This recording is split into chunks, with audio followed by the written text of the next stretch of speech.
क्या है आध्यात्म? दर्शन, चिंतन धारा, विद्या या संस्कृति की परंपरागत विरासत। आध्यात्म दर्शन यानी जीवन का शाश्वत सत्य। मानव जीवन से जुड़े शाश्वत सत्यों को जानिए और समझिए उपासक डॉक्टर सोहन राज तातेड़ से हमारे खास कार्यक्रम आत्मविज्ञान में। आत्मविज्ञान यानी सही दृष्टि, सही सोच। भाई और बहनों, मातृशक्ति को नमन। स्टूडियो में आपका हार्दिक स्वागत, अभिनंदन और सत्कार। आत्मविज्ञान साइंस ऑफ द सोल कार्यक्रम के अंतर्गत हम आपको सही दृष्टि, सही सोच, वास्तविकता क्या है, अल्टीमेट ट्रुथ क्या है और सनातन सत्य क्या है, कुदरत, कुदरती रचना, कुदरत का कानून क्या है, ये दुनिया कैसे चलती और मैं कौन हूं, इन तत्वों को गहराई से हम बता करके आपको सम्यक दर्शन देते हैं। तो आज का हमारा बहुत सुंदर विषय इसी क्रम में है। हमारा विषय है खाली हाथ आया, खाली हाथ जाएगा। भाई और बहनों, ये जीवन की सच्चाई बताने वाला एपिसोड है। ये सनातन सत्य देता है, अल्टीमेट ट्रुथ देता है और उसके साथ साथ में इससे जुड़ी हुई चीजें, कुदरत, कुदरती रचना, कुदरत का कानून बता करके आपके भीतर शाश्वत सुख के बीज वपन करता है और आप उस शाश्वत सुख की प्राप्ति में लग जाते हैं। यानी आप रियल पुरुषार्थ में लग जाते हैं। रिलेटिव पुरुषार्थ करना हो तो उसमें भी लग जाइए, वह भी अच्छा है। रिलेटिव पुरुषार्थ है वह कुल धर्म है, रियल पुरुषार्थ है वह स्वधर्म है। वो आपको देखना है कि स्वधर्म में रहना है या कुल धर्म में रहना है। कुल धर्म धीरे धीरे मुक्ति को प्राप्त करता है, स्वधर्म शीघ्र ले जाता है। स्वधर्म अक्रम विज्ञान है, जो एक फ्लाइट है, एक लिफ्ट है, एक लॉन्ग जंप है जो शीघ्र जाता है और उसमें कोई क्रम नहीं है। और दूसरा जो क्रमिक मार्ग है और ये हमेशा से रहने वाला मार्ग है और ये स्टेप बाय स्टेप चलता है। इसके अंदर कोई एक्स्ट्रा ऑर्डिनरी जंप नहीं होता है और ये हमेशा से चलता आया है। और जो हम यथार्थ पुरुषार्थ की बात करते हैं, रियल पुरुषार्थ की बात करते हैं, वो कुछ चंद लोगों को जो अत्यंत भाग्यशाली है। और ये 250 वर्ष का क्रम विज्ञान है और ये बहुत कम समय के अंदर आता है। तो उस 250 वर्ष के अंदर जो अपना बेड़ा पार करना चाहता है, उनको फास्ट चलना चाहता है, फास्ट ट्रैक में जाना चाहता है, ऐसे मुमुक्षु, ऐसे महात्मा, ऐसे जिज्ञासु जो है वह यथार्थ पुरुषार्थ के अंदर जो कहना चाहिए निरालंबन ध्यान, जो कि हमारा धर्म ध्यान के बाद शुक्ल ध्यान की अवस्था तुरंत नहीं आती है, उसका अभ्यास प्रारंभ करने से आती रहती। तो भाई और बहनों, खाली हाथ आया, खाली हाथ जाएगा, ये बहुत बड़ा हमको एक उपदेश, तथ्य, जीवन की दिशा देता है। देखिए, बच्चा जब जन्म लेता है तो हम देखते हैं उसके हाथ में कुछ ही नहीं। न्यूली बॉर्न चाइल्ड ऑफ से 5 मिनट्स, उसके हाथ खोलो तो उसके हाथ के अंदर मुट्ठी बंद करके आता है, लेकिन उसके हाथ में कुछ नहीं आता है, वह खाली हाथ ही आता है। और दूसरा पक्ष लेते हैं कि जब इंसान की डेड बॉडी हो जाता, मर जाता है, तो मरने के बाद भी जो है उसके हाथ खुले रहते हैं और खुले हाथों से जो है उसको जला दिया जाता है। शव यात्रा में राम नाम सत्य करके और कई श्लोक बोल करके कि सत्य जो है वो अर्यंत ही सत्य है और अंतिम तथ्य ही सत्य है, इस बातों की हम करके और उसको जला देते हैं। अब आप देखिए कि जब खाली हाथ आए हैं और खाली हाथ जाना है, तब हमको क्या करना है, ये समझने की बात है। कि देखिए कि जो सबसे बड़ा जो कहना चाहिए तानाशाह हुआ है, हिटलर हुआ है। तो हिटलर ने अपनी जो है वह अपनी बायोग्राफी के अंदर, अपनी आत्मकथा में लिखा है कि जाते समय मेरे हाथ खुले रखना, क्योंकि मुझे आत्मज्ञान हुआ है कि मैं कुछ भी लेकर के नहीं जा रहा हूँ। मैंने जो कुछ भी मेरे जीवन के अंदर अन्याय किया, वो मैंने गलत किया और उसका मैं प्रायश्चित करता हूँ और लोगों को ये शिक्षा देता हूँ कि खाली हाथ जाना है, इसीलिए अपने जीवन में सुकृत करो। तो भाई और बहनों, ऐसे बहुत से महापुरुष होते हैं, वो हमको शिक्षा दे के जाते हैं कि खाली हाथ आए हैं और खाली हाथ जाएंगे तो हमें करना क्या है। जब दोनों स्थिति खाली की है तो आखिर हमको ये जीवन 50 साल, 60 साल, 70 साल, 100 साल, जितना जितना हमारा आयुष्य है निकालना होती, इस जीवन में हम क्या करें। देखिए कि इस जीवन के अंदर 2 बातें हमको करने की है, और जो हम आज ये सत्संग कर रहे हैं, ये केवल, सबसे पहले आप समझिए, ये सत्संग केवल मनुष्य ही करता है। भैंस के आगे बीन बजाना, ये बातें अगर भैंस के आगे की जाए तो क्या कोई तथ्य निकलेगा? पेड़ को ये बातें बताई जाए सत्संगी तो क्या कोई तथ्य निकलेगा? नहीं निकलेगा, क्योंकि उनके पास में डेवलप्ड इंद्रियां, डेवलप मन, डेवलप्ड चित्त, डेवलप्ड बुद्धि और डेवलप्ड आत्मा नहीं है। इसीलिए मनुष्य जीवन सर्वोत्कृष्ट जीवन कहा गया है, उसको दुर्लभ कहा गया है, और इस सृष्टि का सर्वश्रेष्ठ प्राणी है मनुष्य है, क्योंकि वही मुक्ति को जाता है। और देखिए कि मनुष्य मुक्ति को जाने वाला है, और मनुष्य अगर कुकृत करे तो 7वीं नारकी में जाने वाला भी मनुष्य गति है। नरक गति, तिर्यंच गति, मनुष्य गति और देव गति, ये आज इसके विषय से जुड़ी हुई 4 गतियां हैं। उसको अच्छी तरह से समझना है कि हमको खाली हाथ आया, खाली हाथ जाएगा, उसके लिए करना क्या है। उसके लिए हमको अल्टीमेट इन 4 गतियों में घूमना है, या मुक्ति को जाना है। मुक्ति तुरंत नहीं मिलती है, क्योंकि जन्म जन्मांतर का हमारा हिसाब बाकी है। हमारा कार्बन शरीर में राग द्वेष का जो है वह कम से कम 1 भव तो हमें, बहुत ही तेज फास्ट से चले व्यक्ति तो 1 भव तो और करना ही पड़ेगा। इस जन्म से सीधी मुक्ति है नहीं, और हमारे भरत क्षेत्र में अभी अगर करना भी कोई चाहे तो मुक्ति बंद है। जम्बू स्वामी ने मुक्ति के ताले लगा दिए। तो अगर कोई भी व्यक्ति बहुत फास्ट ट्रैक से चले और खाली हाथ आया खाली हाथ जाएगा, इस विषय को जो है वह ध्यान में रख करके भी अगर करे तो वह जो है वह करने के बाद भी जो है वह उसको अच्छी तरह से समझ जाएगा। तो 4 गतियों को हमें समझना है। नरक गति, नरक गति का बंध कब होता है कि नरक गति जो मनुष्य पंचेंद्रिय वध करते हैं, हाई डिग्री का पाप करते हैं कि 5 इंद्रियों का वध, मनुष्य है, पशु है, पक्षी है, जिनके 5 इंद्रियां हैं, 5 इंद्रियों को वध करने वाला आतंकवादी, अपराधी, ज्यादा हिंसा करने वाले नारकी के अंदर जाते हैं। तिर्यंच गति है कपट करने वाले, थोड़ा कपट, बड़ा कपट, वो सारे कपट करने वाले होते हैं जो कि झूठा माप तोल करते हैं, धोखाधड़ी करते हैं। उन सब को जो है वो करने वाला जो है तिर्यंच गति में जाता है।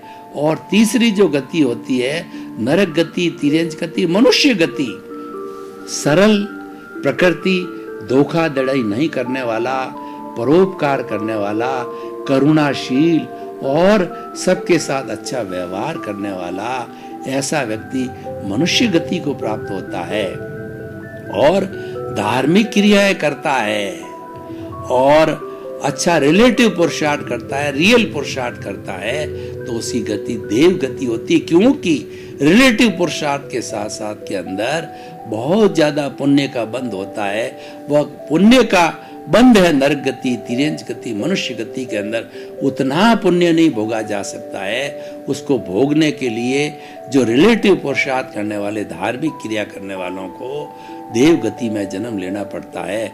और रियल पुरुषार्थ वाले होते हैं वह भी हालांकि जाते हैं देव गति में, लेकिन एक्सेप्शनल केस में वो भगवान सिमंदर स्वामी के चरणों में भी जन्म लेकर के 2-4 भव के अंदर मुक्ति को जा सकते हैं। तो भाई और बहनों, हम बात कर रहे थे खाली हाथ आया खाली हाथ जाएगा। तो अब देखिए कि इस पीरियड के अंदर हमको क्या करना है। इसके अंदर दो बातें हैं। एक तो क्या है, हम लेकर के आए हैं, वो तो हमारा पूर्व जन्म का हिसाब है, वो हमारा व्यवहार जगत है। उस व्यवहार जगत के अंदर हम जो लेके आए हैं, सारा जड़ से संचालित, पुण्य पाप से संचालित व्यवहार जगत, उसमें क्या होता है, जन्म के साथ ही वही माता जो हमने भाव किए थे, जैसा भाव कर्म बांधे थे, उसके अनुरूप हमको द्रव्य कर्म मिले, वही माता, वही पिता, वही पत्नी, वही भाई, वही बहन, वही ग्राहक, वही धंधा, सब कुछ हमारा नियत है, हम लेकर के आए हैं। हमको एक आयुष्य के अतिरिक्त एक सांस लेने की भी स्वतंत्रता नहीं है। अगर स्वतंत्रता है, मैं आपको कहना चाहता हूं कि जो व्यक्ति मुर्दा हो गया है, उससे सांस लेकर कराओ तो हम जाने कि आप स्वयं पुरुषार्थ कर सकते हो, आप करता हो।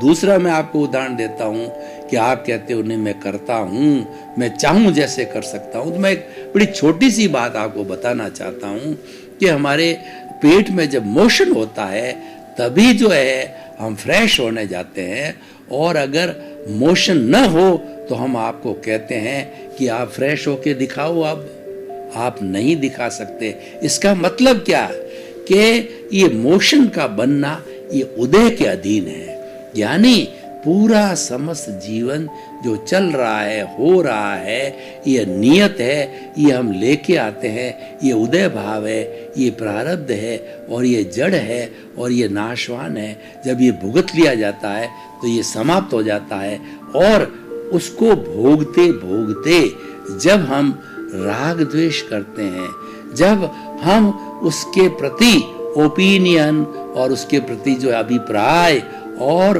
उसको साथ में जो भी हमारे सामने निमित्त आ रहा है उसको हम दोषी मानते हैं, या किसी के प्रति बुरा भाव करते हैं, किसी को दोषी मानते हैं, किसी को दुख देते हैं, तो फिर हमारा नया चार्ज होता है। और ये श्रृंखला नया चार्ज, फिर discharge, charge, discharge, charge, discharge, ये हर भाव में चलती रहती है। इस भाव में पूर्व जन्म का डिस्चार्ज चल रहा है, नया सृजन हो रहा है।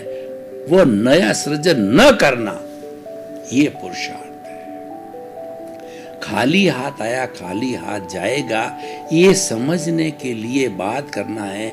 जो कुछ चल रहा है उसको चलने दो। हमारा इस जीवन का जितना भी भोग है, विलास है, वह सारा वो हमारे कर्मों के द्वारा, हमारे विचारों के द्वारा होता है। तो उन विचारों को बाईपास करो। जो भी भुगतान है उन सब को बाईपास करो। वो भुगतान अपने आप होता रहेगा।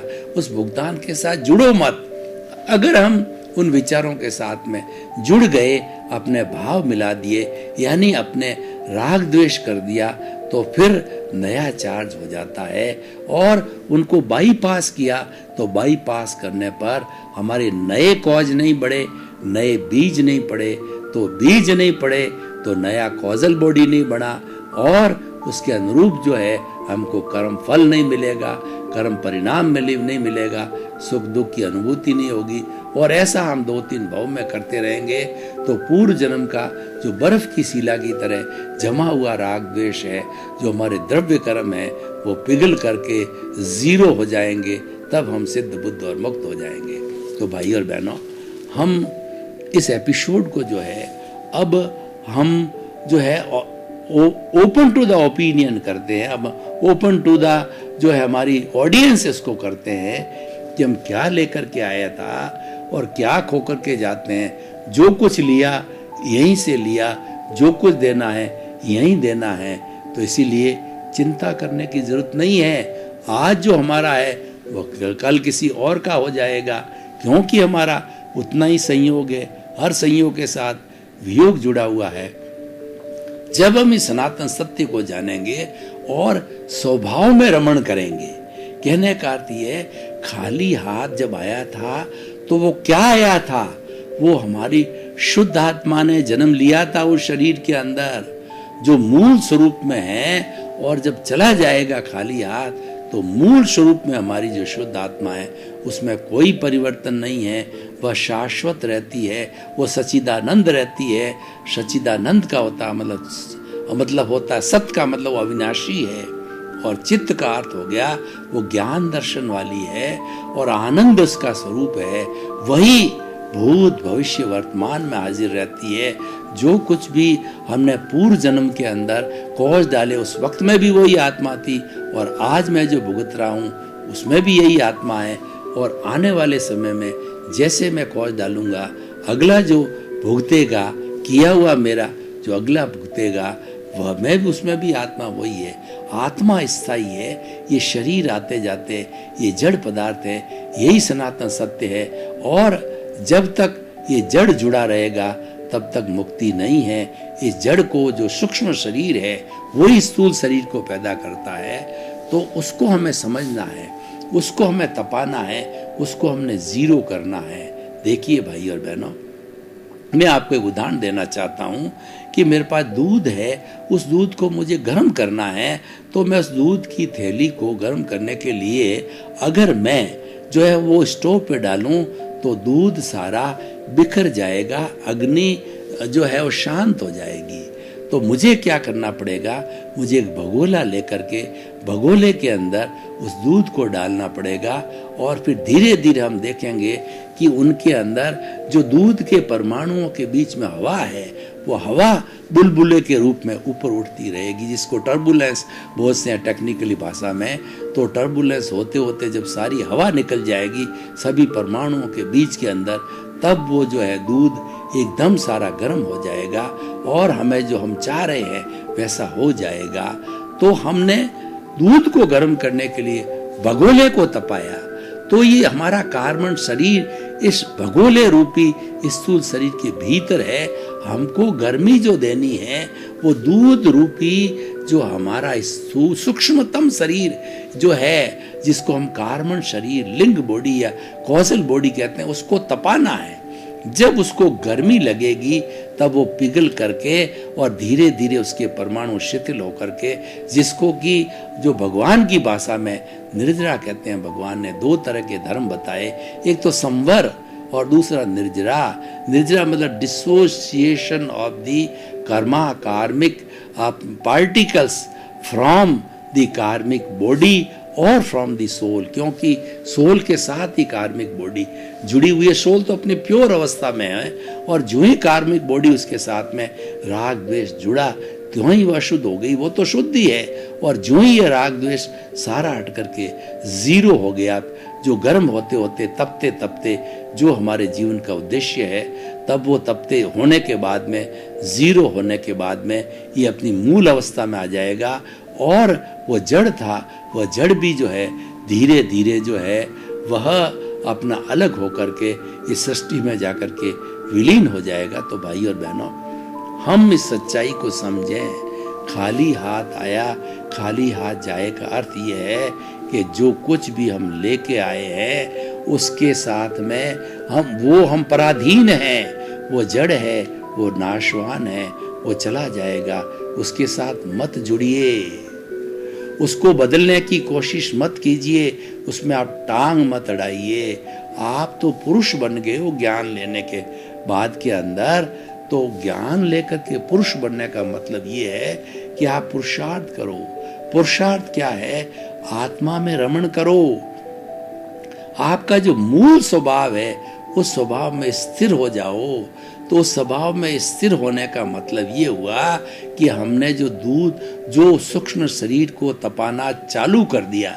जो ही आप मूल स्वभाव में आते हो, तो मूल स्वभाव में आते ही प्राकृतिक नियम है कि सूक्ष्म शरीर को गर्मी चालू हो जाती है, और लंबे समय तक स्वभाव में रमण करने से वो बहुत ज़्यादा तपता है, और तप करके वो धीरे धीरे शिथिल होकर के और कर्म के परमाणुओं को छोड़ना चालू करता है। मैं आपको एक उदाहरण के द्वारा बताना चाहता हूँ। मान लीजिए किसी भी स्त्री को भूतनी लग गई।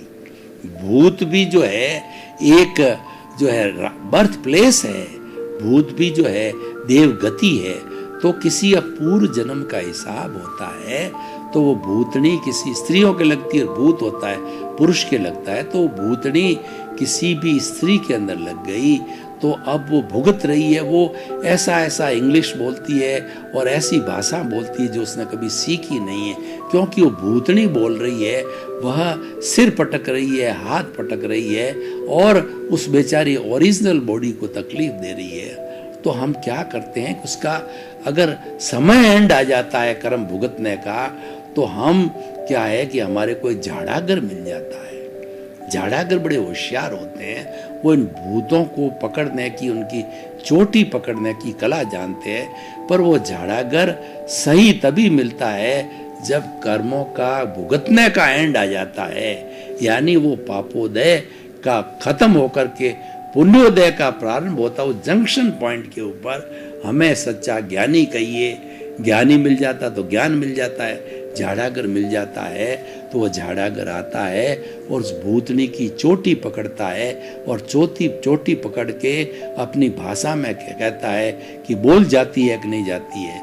वो समझ गया मेरे ऊपर वाला आ गया है, बड़ा दादा आ गया है, तो वो कहती है बाप जी जाऊं जाऊं जाऊं, नहीं जाएगी।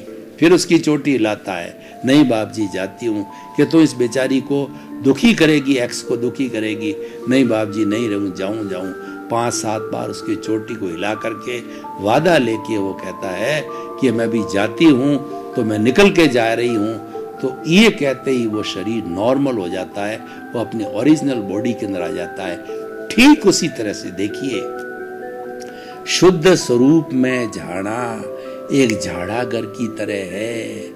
तो जो ही हम शुद्ध स्वरूप के अंदर ज्ञाता दृष्टा, मैं जानने वाला हूँ, मैं देखने वाला हूँ, मैं अनंत ज्ञान वाला हूँ, मैं अनंत दर्शन वाला हूँ, मैं अनंत शक्ति वाला हूँ, मैं अनंत सुख का धाम हूँ, मैं अव्याबाद हूँ, मैं टंकोत्कीर्ण हूँ, मैं मन वचन काया से मुक्त ऐसा शुद्ध आत्मा, उस शुद्ध आत्मा के असंख्य असंख्य अनंत गुणों की भजना करते हैं, माला फेरते हैं, स्वभाव में रमण करते हैं, मानसिक चिंतन करते हैं, तो वह झाड़ागर रूपी मूल स्वभाव जो है वो हमारे भीतर बैठा भूत कार्मण शरीर, लिंग शरीर को ताप पहुंचाता है, राग द्वेष के पुतले को ताप पहुंचाता है, और राग द्वेष शिथिल पड़ता है, कर्म झड़ने लग जाते हैं, और झड़ते झड़ते जो है वो कर्म जो है रेगुलर हम पूरे जन्म भर अगर मान लो स्वभाव में रमण करते हैं, 24 घंटे एक ही काम करते हैं, स्वभाव रमण, तो स्वभाव में रमण करने को मूल स्वरूप में रमण करने से वह धीरे धीरे सफाई होती रहती है। जैसे हम घर में पोछा कैसे लगाते हैं, ठीक उसी तरह से पोछे के रूप के अंदर वह हमारे भीतर जो भूत बैठा है वह साफ होता रहता है, क्योंकि झाड़ागर का संपर्क हो जाता है, उससे तपता है वह हमारा सूक्ष्म शरीर तक। इधर से तो हम स्वभाव में आए और उधर से जो है हमारा सूक्ष्मतम शरीर जो कॉजल बॉडी है तपने लग गया और उससे डिसोसिएशन ऑफ द कर्मा होने लग गया। ये यथार्थ पुरुषार्थ है, और डिसोसिएशन होते कर्म झड़ने लग जाते हैं, फास्ट गति से झड़ते हैं। जैसे कि जो है पतझड़ ऋतु आती है तो पत्ते पीले पीले पड़ के, असंख्य पत्ते एक साथ पतझड़ ऋतु में वो पड़ करके गिर जाते हैं और फिर नया परिवर्तन होता है, नई कोपले आती है। ये प्रकृति का नियम होता है, तो वो झड़ने लग जाते हैं पुराने कर्म, और हमारे नई कोपले अगर नहीं लगानी है तो हम हमेशा ज्ञाता दृष्टा में रहें, तो हमारे इस सिद्धांत के अनुसार नई कोपल नहीं लगेगी, नए कर्मों का बंध नहीं होगा। और जब ये कुछ ही जन्मों के अंदर हम मूल स्वभाव में, यथार्थ पुरुषार्थ के अंदर, रियल पुरुषार्थ के अंदर ज्ञाता दृष्टा भाव में रहते रहेंगे। भाई और बहनों, आपका बहुत बहुत धन्यवाद। आप हमारा आत्मविज्ञान कार्यक्रम बराबर देख रहे हो, हमको बराबर फीडबैक मिल रहा है, आपको ये कार्यक्रम पसंद आ रहा है, और आएगा भी क्यों नहीं, क्यों ये सनातन सत्य देता है, और सनातन सत्य से आपको शाश्वत सुख की प्राप्ति होती है। वही मनुष्य जीवन का लक्ष्य है, आपके प्रति मंगल भावना। क्या है आध्यात्म? दर्शन, चिंतन धारा, विद्या या संस्कृति की परंपरागत विरासत। आध्यात्म दर्शन यानी जीवन का शाश्वत सत्य। मानव जीवन से जुड़े शाश्वत सत्यों को जानिए और समझिए उपासक डॉक्टर सोहन राज तातेड़ से। हमारे खास कार्यक्रम आत्मविज्ञान में। आत्मविज्ञान यानी सही दृष्टि, सही सोच।